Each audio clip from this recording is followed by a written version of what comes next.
ਨਮਸਕਾਰ। ਆਕਾਸ਼ਵਾਣੀ ਚੰਡੀਗੜ੍ਹ ਤੋਂ ਪ੍ਰਦੇਸ਼ਕ ਖਬਰਾਂ ਨਾਲ ਮੈਂ ਚੰਚਲ ਸ਼ਰਮਾ। ਪਹਿਲਾਂ ਇਸ ਬੁਲੇਟਿਨ ਦੀਆਂ ਖਾਸ ਖਬਰਾਂ।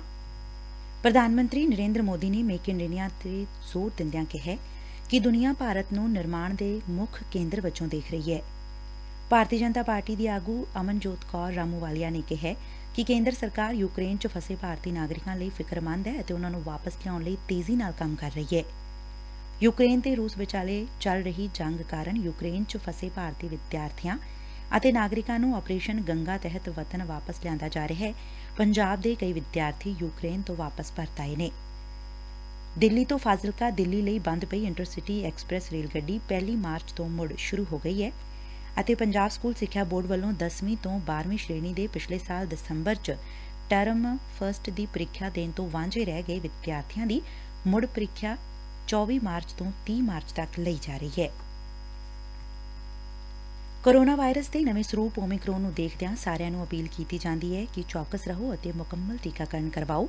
15 ਤੋਂ 18 ਸਾਲ ਦੇ ਕਿਸ਼ੋਰਾਂ ਸਮੇਤ ਹੋਰਨਾਂ ਲੋਕਾਂ ਦੀ ਵੀ ਟੀਕਾ ਲਗਵਾਉਣ 'ਚ ਮਦਦ ਕਰੋ। ਸੁਰੱਖਿਅਤ ਰਹਿਣ ਲਈ ਇਹਨਾਂ 3 ਆਸਾਨ ਉਪਾਵਾਂ ਦੀ ਪਾਲਣਾ ਜ਼ਰੂਰ ਕਰੋ। ਮਾਸਕ ਲਗਾਓ ਅਤੇ 2 ਗਜ਼ ਦੀ ਸੁਰੱਖਿਅਤ ਦੂਰੀ ਬਣਾਈ ਰੱਖੋ। ਹੁਣ ਖਬਰਾਂ ਵਿਸਥਾਰ ਨਾਲ।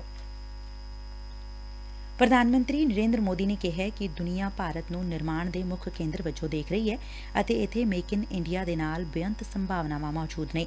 ਉਨਾਂ ਇਹ ਵੀ ਕਿਹਾ ਕਿ ਮੇਕ ਇਨ ਇੰਡੀਆ ਦੇਸ਼ ਦੀ ਜ਼ਰੂਰਤ ਐ ਅਤੇ ਨਾਲੋਂ ਨਾਲ ਦੇਸ਼ ਨੂੰ ਦੁਨੀਆ ਨੂੰ ਆਪਣੀ ਸਮਰੱਥਾ ਵਿਖਾਉਣ ਦਾ ਮੌਕਾ ਵੀ ਪ੍ਰਦਾਨ ਕਰਦਾ ਐ। Make in India for the world tomorrow ਵਿਸ਼ੇ ਤੇ ਇੱਕ ਵੈਬੀਨਾਰ ਨੂੰ ਸੰਬੋਧਨ ਕਰਦਿਆਂ ਸ੍ਰੀ ਮੋਦੀ ਨੇ ਕਿਹਾ ਕਿ ਦੇਸ਼ ਦੇ ਕੁੱਲ ਘਰੇਲੂ ਉਤਪਾਦ ਵਿੱਚ ਕਰੀਬ 15% ਯੋਗਦਾਨ ਨਿਰਮਾਣ ਖੇਤਰ ਦਾ ਐ ਅਤੇ ਇਸ ਸਾਲ ਦੇ ਕੇਂਦਰੀ ਬਜਟ ਵਿੱਚ ਆਤਮ ਨਿਰਭਰ ਭਾਰਤ ਅਤੇ ਮੇਕ ਇਨ ਇੰਡੀਆ ਲਈ ਕੀਤੇ ਫੈਸਲੇ ਉਦਯੋਗ ਜਗਤ ਲਈ ਬਹੁਤ ਮਹੱਤਵਪੂਰਨ ਨੇ। ਸ੍ਰੀ ਮੋਦੀ ਨੇ ਕਿਹਾ ਕਿ ਦੁਨੀਆ 'ਚ ਮੁਕਾਬਲੇ ਦੇ ਤੌਰ ਵਿੱਚ ਗੁਣਵੱਤਾ ਦੇ ਮਾਮਲੇ 'ਚ ਭਾਰਤ ਦੇ ਉਤਪਾਦਾਂ 'ਚ ਕੋਈ ਕਮੀ ਨਹੀਂ ਹੋਣੀ ਚਾਹੀਦੀ। ਉਨਾਂ ਕਿਹਾ ਕਿ ਵਿਸ਼ਵ ਵਾਤਾਵਰਣ ਪ੍ਰਤੀ ਚੇਤਨ ਹੈ ਅਤੇ ਇਸ ਤਰ੍ਹਾਂ ਭਾਰਤੀ ਉਤਪਾਦਾਂ ਦਾ ਵੀ ਵਾਤਾਵਰਣ ਤੇ ਕੋਈ ਪ੍ਰਭਾਵ ਨਹੀਂ ਹੋਣਾ ਚਾਹੀਦਾ। ਮੇਕ ਇਨ ਇੰਡੀਆ ਤੇ ਧਿਆਨ ਦੇਣ ਦੀ ਲੋੜ ਤੇ ਜ਼ੋਰ ਦਿੰਦਿਆਂ ਸ੍ਰੀ ਮੋਦੀ ਨੇ ਕਿਹਾ ਕਿ ਦੇਸ਼ ਨੂੰ ਸੈਮੀ ਕੰਡਕਟਰਾਂ ਦੇ ਉਤਪਾਦਨ 'ਚ ਆਤਮ ਨਿਰਭਰ ਬਣਨ ਦੀ ਜ਼ਰੂਰਤ ਐ।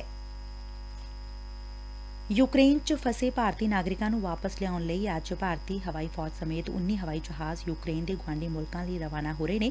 ਇਨ੍ਹਾਂ ਉਡਾਣਾਂ ਰਾਹੀਂ 3726 ਭਾਰਤੀ ਨਾਗਰਿਕਾਂ ਨੂੰ ਵਾਪਸ ਲਿਆਂਦਾ ਜਾਏਗਾ। ਕਈ ਟਵੀਟ ਕਰਕੇ ਸਿਵਲ ਹਵਾਬਾਜ਼ੀ ਮੰਤਰੀ ਜੋਤਿਰਾਦਿੱਤਿਆ ਸਿੰਧਿਆ ਨੇ ਕਿਹਾ ਕਿ ਆਪਰੇਸ਼ਨ ਗੰਗਾ ਤਹਿਤ ਹਵਾਈ ਫੌਜ ਏਅਰ ਇੰਡੀਆ ਅਤੇ ਇੰਡੀਗੋ ਦੇ 8 ਹਵਾਈ ਜਹਾਜ਼ ਬੁਖਾਰੈਸਟ ਤੋਂ ਅਤੇ 5 ਬੁਡਾਪੈਸਟ ਤੋਂ ਭਾਰਤੀਆਂ ਨੂੰ ਵਾਪਸ ਲੈ ਕੇ ਆਉਣਗੇ। ਉਨਾਂ ਦੱਸਿਆ ਕਿ 3 ਹਵਾਈ ਜਹਾਜ਼ ਰੇਜੇਜ਼ੋ ਅਤੇ 2 ਸੁਕੇਵਾ ਤੋਂ ਅਤੇ 1 ਕੋਸੀਕਾ ਤੋਂ ਵੀ ਉਡਾਨ ਭਰਨਗੇ। ਭਾਰਤੀ ਜਨਤਾ ਪਾਰਟੀ ਦੇ ਬੁਲਾਰੇ ਬੀਬੀ ਅਮਨਜੋਤ ਕੌਰ ਰਾਮੂਵਾਲੀਆ ਨੇ ਕਿਹੈ ਕਿ ਕੇਂਦਰ ਸਰਕਾਰ ਯੂਕਰੇਨ 'ਚ ਫਸੇ ਭਾਰਤੀ ਨਾਗਰਿਕਾਂ ਲਈ ਫਿਕਰਮੰਦ ਐ ਅਤੇ ਉਨੂਾਂ ਨੂੰ ਵਾਪਸ ਲਿਆਉਣ ਲਈ ਤੇਜ਼ੀ ਨਾਲ ਕੰਮ ਕਰ ਰਹੀ ਐ। ਅੱਜ ਮੁਹਾਲੀ ਵਿਖੇ ਪੱਤਰਕਾਰਾਂ ਨਾਲ ਗੱਲਬਾਤ ਕਰਦਿਆਂ ਉਨੂਾਂ ਦੱਸਿਆ ਕਿ ਪ੍ਰਧਾਨ ਮੰਤਰੀ ਨੇ ਰੂਸ ਦੇ ਰਾਸ਼ਟਰਪਤੀ ਨਾਲ ਇਸ ਬਾਬਤ ਵਿਚਾਰ ਚਰਚਾ ਕੀਤੀ ਐ। ਉਨੂਾਂ ਦੱਸਿਆ ਕਿ ਯੂਕਰੇਨ 'ਚ ਫਸੇ ਬੱਚਿਆਂ ਦੇ ਵੇਰਵੇ ਇਕੱਤਰ ਕੀਤੇ ਜਾ ਰਹੇ ਨੇ ਤਾਂ ਜੋ ਜਲਦ ਤੋਂ ਜਲਦ ਉਨੂਾਂ ਦੀ ਸੁਰੱਖਿਅਤ ਵਤਨ ਵਾਪਸੀ ਹੋ ਸਕੇ। ਉਨੂਾਂ ਦੱਸਿਆ ਕਿ ਹਰਿਆਣਾ ਦੇ ਪੰਚਕੂਲਾ 'ਚ 27 ਬੱਚਿਆਂ ਦੇ ਯੂਕਰੇਨ 'ਚ ਫਸੇ ਹੋਣ ਦੀ ਜਾਣਕਾਰੀ ਮਿਲੀ ਸੀ, ਜਿਨ੍ਹਾਂ ਵਿੱਚੋਂ 12 ਬੱਚਿਆਂ ਨੂੰ ਸਹੀ ਸਲਾਮਤ ਘਰ ਵਾਪਸ ਲਿਆਂਦਾ ਜਾ ਚੁੱਕਿਆ ਹੈ। ਉਨ੍ਹਾਂ ਏਅਰ ਇੰਡੀਆ ਦੀ ਪੂਰੀ ਟੀਮ ਦਾ ਧੰਨਵਾਦ ਕਰਦਿਆਂ ਕਿਹਾ ਕਿ ਆਪਣੀ ਜਾਨ ਖਤਰੇ 'ਚ ਪਾ ਕੇ ਉਹ ਵਿਦਿਆਰਥੀਆਂ ਨੂੰ ਵਾਪਸ ਵਤਨ ਲਿਆ ਰਹੇ ਨੇ। ਉਨ੍ਹਾਂ ਯੂਕਰੇਨ 'ਚ ਜਾਨ ਗੁਆਉਣ ਵਾਲੇ ਭਾਰਤੀ ਵਿਦਿਆਰਥੀਆਂ ਦੇ ਪਰਿਵਾਰਕ ਮੈਂਬਰਾਂ ਨਾਲ ਵੀ ਦੁੱਖ ਸਾਂਝਾ ਕੀਤਾ। ਯੂਕਰੇਨ ਤੇ ਰੂਸ ਵਿੱਚ ਚੱਲ ਰਹੀ ਜੰਗ ਕਾਰਨ ਬਹੁਤ ਸਾਰੇ ਭਾਰਤੀ ਵਿਦਿਆਰਥੀ ਯੂਕਰੇਨ 'ਚ ਫਸੇ ਹੋਏ ਨੇ। ਕੇਂਦਰ ਸਰਕਾਰ ਦੇ ਆਪਰੇਸ਼ਨ ਗੰਗਾ ਤਹਿਤ ਉੱਥੇ ਫਸੇ ਭਾਰਤੀ ਵਿਦਿਆਰਥੀਆਂ ਅਤੇ ਨਾਗਰਿਕਾਂ ਨੂੰ ਵਤਨ ਵਾਪਸ ਲਿਆਂਦਾ ਜਾ ਰਿਹਾ ਹੈ।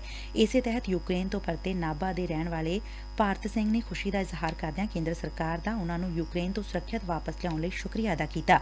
ਭਾਰਤ ਨੇ ਦੱਸਿਆ ਕਿ ਵਿਦਿਆਰਥੀਆਂ ਵੱਲੋਂ ਕੇਂਦਰ ਸਰਕਾਰ ਤੋਂ ਮੰਗ ਕੀਤੀ ਜਾ ਰਹੀ ਹੈ ਕਿ ਯੂਕਰੇਨ 'ਚ ਫਸੇ ਭਾਰਤੀਆਂ ਨੂੰ ਜਲਦ ਤੋਂ ਜਲਦ ਸੁਰੱਖਿਅਤ ਬਾਹਰ ਕੱਢਿਆ ਜਾਵੇ।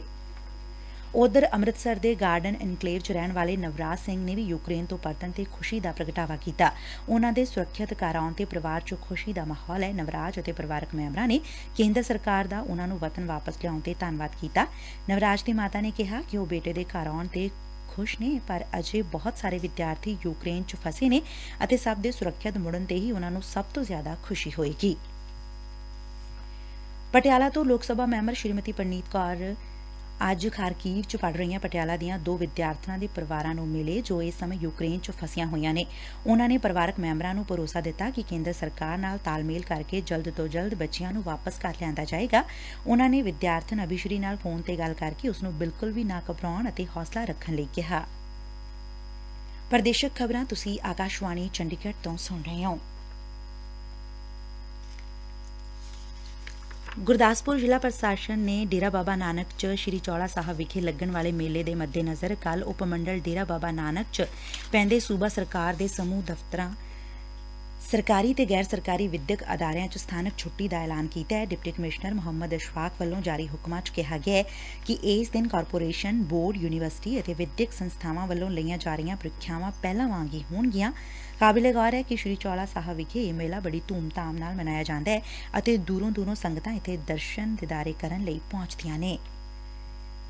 ਦਿੱਲੀ ਤੋਂ ਫਾਜ਼ਿਲਕਾ ਦਿੱਲੀ ਲਈ ਬੰਦ ਪਈ ਇੰਟਰਸਿਟੀ ਐਕਸਪ੍ਰੈਸ ਰੇਲ ਗੱਡੀ 1 ਮਾਰਚ ਤੋਂ ਮੁੜ ਸ਼ੁਰੂ ਹੋ ਗਈ ਹੈ, ਜੋ ਪੁਰਾਣੀ ਦਿੱਲੀ ਤੋਂ ਫਾਜ਼ਿਲਕਾ ਲਈ ਦੁਪਹਿਰ 1:05 ਤੇ ਚੱਲ ਕੇ ਫਾਜ਼ਿਲਕਾ ਰਾਤ 11:45 ਤੇ ਪਹੁੰਚਦੀ ਹੈ ਅਤੇ ਫਾਜ਼ਿਲਕਾ ਤੋਂ ਦੇਰ ਰਾਤ 2:05 ਤੇ ਚੱਲ ਕੇ ਦੁਪਹਿਰ 12:45 ਤੇ ਪੁਰਾਣੀ ਦਿੱਲੀ ਰੇਲਵੇ ਸਟੇਸ਼ਨ ਤੇ ਪੁੱਜੇਗੀ।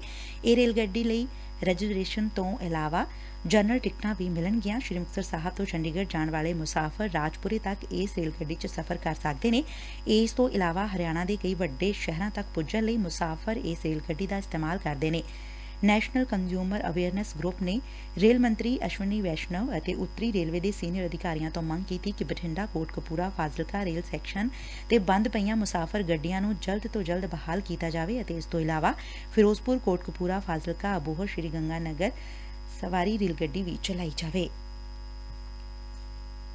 ਪੰਜਾਬ ਸਕੂਲ ਸਿੱਖਿਆ ਬੋਰਡ ਵੱਲੋਂ 10ਵੀਂ ਅਤੇ 12ਵੀਂ ਸ਼੍ਰੇਣੀ ਦੇ ਪਿਛਲੇ ਸਾਲ ਦਸੰਬਰ 'ਚ ਟਰਮ ਫਸਟ ਦੀ ਪ੍ਰੀਖਿਆ ਦੇਣ ਤੋਂ ਵਾਂਝੇ ਰਹਿ ਗਏ ਵਿਦਿਆਰਥੀਆਂ ਦੀ ਮੁੜ ਪ੍ਰੀਖਿਆ 24 ਮਾਰਚ ਤੋਂ 30 ਮਾਰਚ ਤੱਕ ਲਈ ਜਾ ਰਹੀ ਹੈ। ਸਿੱਖਿਆ ਬੋਰਡ ਦੇ ਕੰਟਰੋਲਰ ਪ੍ਰੀਖਿਆਵਾਂ JR ਮਹਿਰੌਕ ਤੋਂ ਮਿਲੀ ਜਾਣਕਾਰੀ ਮੁਤਾਬਕ ਇਹ ਪ੍ਰੀਖਿਆ ਬੋਰਡ ਵੱਲੋਂ ਸਥਾਪਤ ਕੀਤੇ ਪ੍ਰੀਖਿਆ ਕੇਂਦਰਾਂ ਤੇ ਲਈ ਜਾਵੇਗੀ। ਦੋਵੇਂ ਸ਼੍ਰੇਣੀਆਂ ਦੀ ਪ੍ਰੀਖਿਆ ਸਵੇਰੇ 10:30 ਵਜੇ ਸ਼ੁਰੂ ਹੋਏਗੀ। ਵਧੇਰੇ ਜਾਣਕਾਰੀ ਬੋਰਡ ਦੀ ਵੈਬਸਾਈਟ pseb.ac.in ਤੋਂ ਲਈ ਜਾ ਸਕਦੀ ਹੈ। ਪੰਜਾਬ ਰਾਜ ਖੁਰਾਕ ਕਮਿਸ਼ਨ ਦੇ ਚੇਅਰਮੈਨ DP ਰੈਡੀ ਨੇ ਕੌਮੀ ਖੁਰਾਕ ਸੁਰੱਖਿਆ ਕਾਨੂੰਨ ਤਹਿਤ ਯੋਜਨਾਵਾਂ ਨੂੰ ਲਾਗੂ ਕਰਨ ਬਾਰੇ ਚੰਡੀਗੜ੍ਹ 'ਚ ਇੱਕ ਸਮੀਖਿਆ ਮੀਟਿੰਗ ਕੀਤੀ। ਮੀਟਿੰਗ ਦੀ ਪ੍ਰਧਾਨਗੀ ਕਰਦਿਆਂ ਸ੍ਰੀ ਰੈਡੀ ਨੇ ਕਿਹਾ ਕਿ ਮੈਂਬਰਾਂ ਨੂੰ ਸਾਰੀਆਂ ਯੋਜਨਾਵਾਂ ਦੀ ਸਮੀਖਿਆ ਅਤੇ ਉਨ੍ਹਾਂ ਨੂੰ ਲਾਗੂ ਕਰਨ ਦੀ ਨਿਗਰਾਨੀ ਕਰਨ ਵਾਸਤੇ ਜ਼ਿਲ੍ਹੇ ਸੌਂਪੇ ਗਏ ਨੇ ਅਤੇ ਉਹ ਮੌਜੂਦਾ ਸਥਿਤੀ ਦਾ ਜਾਇਜ਼ਾ ਲੈਣ ਲਈ ਆਪਣੇ ਨਿਰਧਾਰਤ ਜ਼ਿਲ੍ਹਿਆਂ ਦਾ ਦੌਰਾ ਕਰਨਗੇ। ਬਠਿੰਡਾ ਸਥਿਤ ਪੰਜਾਬ ਕੇਂਦਰੀ ਯੂਨੀਵਰਸਿਟੀ ਘੁੱਦਾ ਕੈਂਪਸ ਵਿਖੇ 7ਵੇਂ ਡਿਗਰੀ ਵੰਡ ਸਮਾਰੋਹ ਦਾ ਆਯੋਜਨ ਕੀਤਾ ਗਿਆ, ਜਿਸ ਦੀ ਪ੍ਰਧਾਨਗੀ ਯੂਨੀਵਰਸਿਟੀ ਦੇ ਕੁਲਪਤੀ ਪ੍ਰੋਫੈਸਰ ਜਗਬੀਰ ਸਿੰਘ ਨੇ ਕੀਤੀ। ਕੱਲ੍ਹ ਹੋਏ ਸਮਾਗਮ 'ਚ ਭਾਰਤ ਦੇ ਪਰਮਾਣੂ ਊਰਜਾ ਕਮਿਸ਼ਨ ਦੇ ਸਾਬਕਾ ਚੇਅਰਮੈਨ ਡਾਕਟਰ ਅਨਿਲ ਕਾਕੋਡਕਰ ਨੇ ਮੁੱਖ ਮਹਿਮਾਨ ਵਜੋਂ ਸ਼ਿਰਕਤ ਕੀਤੀ। ਡਿਗਰੀ ਵੰਡ ਸਮਾਰੋਹ ਦੌਰਾਨ 650 ਪੋਸਟ ਗ੍ਰੈਜੂਏਟ ਡਿਗਰੀਆਂ ਅਤੇ 25 PhD ਡਿਗਰੀਆਂ ਪ੍ਰਦਾਨ ਕੀਤੀਆਂ ਗਈਆਂ। ਇਸ ਤੋਂ ਇਲਾਵਾ ਵੱਖ-ਵੱਖ ਵਿਸ਼ਿਆਂ 'ਚ ਮੱਲਾਂ ਮਾਰਨ ਵਾਲੇ 35 ਹੋਣਹਾਰ ਵਿਦਿਆਰਥੀਆਂ ਨੂੰ ਸੋਨ ਤਮਗਾ ਦੇ ਕੇ ਸਨਮਾਨਿਤ ਵੀ ਕੀਤਾ ਗਿਆ।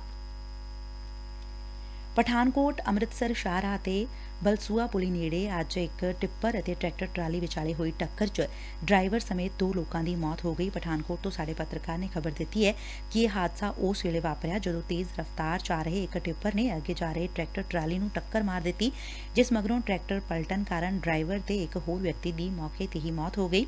ਮ੍ਰਿਤਕ ਚਾਲਕ ਦੀ ਪਛਾਣ ਬਾਰਠ ਸਾਹਿਬ ਵਾਸੀ ਸ਼ਰਵਣ ਸਿੰਘ ਅਤੇ ਬਿਹਾਰ ਵਾਸੀ ਨਿਵਾਜ ਵਜੋਂ ਹੋਈ ਹੈ।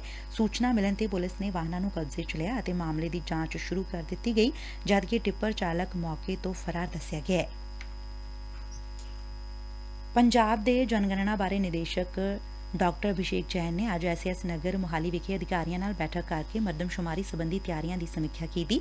ਜ਼ਿਲ੍ਹਾ ਪ੍ਰਸ਼ਾਸਨ ਵੱਲੋਂ ਇੱਕ ਪ੍ਰੈਸ ਬਿਆਨ 'ਚ ਕਿਹਾ ਗਿਆ ਕਿ ਡਾਕਟਰ ਜੈਨ ਨੇ ਦੱਸਿਆ ਕਿ ਇਸ ਵਾਰ ਮਰਦਮਸ਼ੁਮਾਰੀ ਡਿਜੀਟਲ ਰੂਪ 'ਚ ਹੋਏਗੀ, ਜਿਸ ਲਈ ਗਿਣਤੀਕਾਰ ਨੂੰ ਆਪਣੇ ਮੋਬਾਈਲ ਫੋਨ ਤੇ ਵਿਸ਼ੇਸ਼ ਰੂਪ 'ਚ ਤਿਆਰ ਕੀਤੀ ਐਪ ਡਾਊਨਲੋਡ ਕਰਨੀ ਪਵੇਗੀ। ਪ੍ਰੈਸ ਬਿਆਨ ਮੁਤਾਬਕ ਸ਼੍ਰੀ ਜੈਨ ਨੇ ਸਬੰਧਤ ਅਧਿਕਾਰੀਆਂ ਨੂੰ ਮਰਦਮਸ਼ੁਮਾਰੀ ਲਈ ਵਾਰਡਾਂ, ਮੁਹੱਲਿਆਂ, ਪਿੰਡਾਂ, ਕਸਬਿਆਂ ਅਤੇ ਸ਼ਹਿਰਾਂ ਦੀ ਢੁਕਵੀਂ ਸੂਚੀ ਤਿਆਰ ਕਰਕੇ ਭੇਜਣ ਨੂੰ ਕਿਹਾ, ਤਾਂ ਜੋ ਮਰਦਮਸ਼ੁਮਾਰੀ ਲਈ ਅਗਲੀ ਕਾਰਵਾਈ ਸਮੇਂ ਸਿਰ ਸ਼ੁਰੂ ਕੀਤੀ ਜਾ ਸਕੇ। ਸ਼੍ਰੀ ਅਨੰਦਪੁਰ ਸਾਹਿਬ ਵਿਖੇ 17 ਤੋਂ 19 ਮਾਰਚ ਤੱਕ ਲੱਗਣ ਵਾਲੇ ਇਤਿਹਾਸਕ ਹੋਲਾ ਮੁਹੱਲਾ ਮੇਲੇ ਦੀਆਂ ਤਿਆਰੀਆਂ ਕੀਤੀਆਂ ਜਾ ਰਹੀਆਂ ਨੇ। ਆਖਰ 'ਚ ਖਾਸ ਖਬਰਾਂ ਇੱਕ ਵਾਰ ਫਿਰ ਤੋਂ। ਪ੍ਰਧਾਨ ਮੰਤਰੀ ਨਰਿੰਦਰ ਮੋਦੀ ਨੇ ਮੇਕ ਇਨ ਇੰਡੀਆ ਤੇ ਜ਼ੋਰ ਦਿੰਦਿਆਂ ਕਿਹਾ ਕਿ ਦੁਨੀਆ ਭਾਰਤ ਨੂੰ ਨਿਰਮਾਣ ਦੇ ਮੁੱਖ ਕੇਂਦਰ ਵਜੋਂ ਦੇਖ ਰਹੀ ਹੈ ਅਤੇ ਯੂਕਰੇਨ ਤੇ ਰੂਸ ਵਿਚਾਲੇ ਚੱਲ ਰਹੀ ਜੰਗ ਕਾਰਨ ਯੂਕਰੇਨ 'ਚ ਫਸੇ ਭਾਰਤੀ ਵਿਦਿਆਰਥੀਆਂ ਅਤੇ ਨਾਗਰਿਕਾਂ ਨੂੰ ਆਪਰੇਸ਼ਨ ਗੰਗਾ ਤਹਿਤ ਵਾਪਸ ਵਤਨ ਲਿਆਂਦਾ ਜਾ ਰਿਹਾ ਹੈ ਤੇ ਪੰਜਾਬ ਦੇ ਕਈ ਵਿਦਿਆਰਥੀ ਯੂਕਰੇਨ ਤੋਂ ਪਰਤ ਆਏ ਨੇ। ਇਸ ਦੇ ਨਾਲ ਹੀ ਪ੍ਰਦੇਸ਼ਕ ਖਬਰਾਂ ਖਤਮ ਹੋਈਆਂ।